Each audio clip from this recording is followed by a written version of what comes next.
NECC, Angola at Jimtown is one of the premier games there. Jimtown has in years past been a problem for Bishop Luers. I wouldn't say a problem, but a nemesis for Bishop Luers in the postseason. A good football program.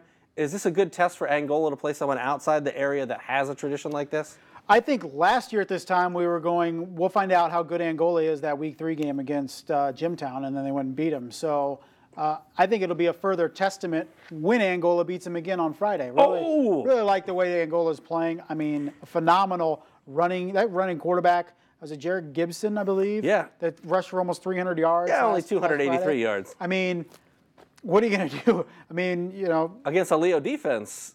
That's supposed to be pretty decent. That is right? not bad. Right? I mean, so all of a sudden, I think Angola may be the best non-SAC team in the area. Wow. That's saying a lot. I mean. But you might be right. Do you put them up above the 3 big NE8 teams? I think you do. There's not anybody that I could pick ahead of them and feel confident about it. I agree. So, and maybe they're above a couple of those SAC teams. I don't know. Well, that's true. I mean, are they better than Concordia? Could they beat Bishop Luers? Those would be good games. Let's set that up. If only they joined the SAC for this year. Garrett at Busco. I was excited about this game until I watched Garrett get beat 49-0. And boy, Busco just looks like they're on another level when they're playing 1A, 2A, 3A type teams.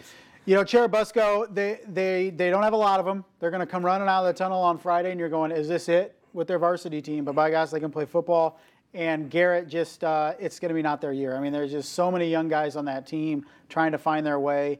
I mean, it's the Garrett equivalent to what Snyder is going through this year. We're usually not used to seeing it, but it's going to be a tough year, I think, for the Railroaders.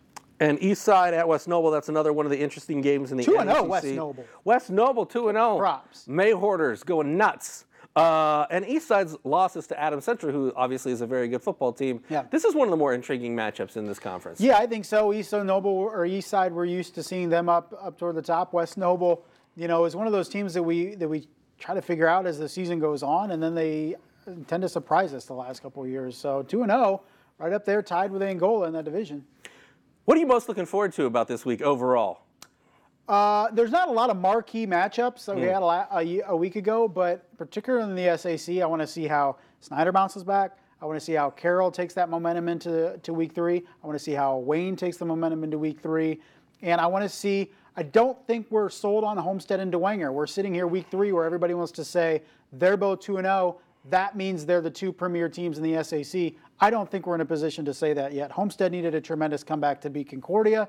And Bishop Dwenger, with all due respect to their first 2 opponents, Wayne in that slop, and then Northside, I don't think they've been challenged yet. So I think we need to see a bigger sample size for Bishop Dwenger before we crown them as one of the premier teams in the conference. All right. It should be interesting. Maybe we'll have some more sorted out by week 4. Maybe it'll be more muddled. Who knows? Regardless, we'll make it up as we go. Yes, that's what we do. That's why we get paid the moderate dollars. He's Justin. I'm Glenn. We'll see you next Monday.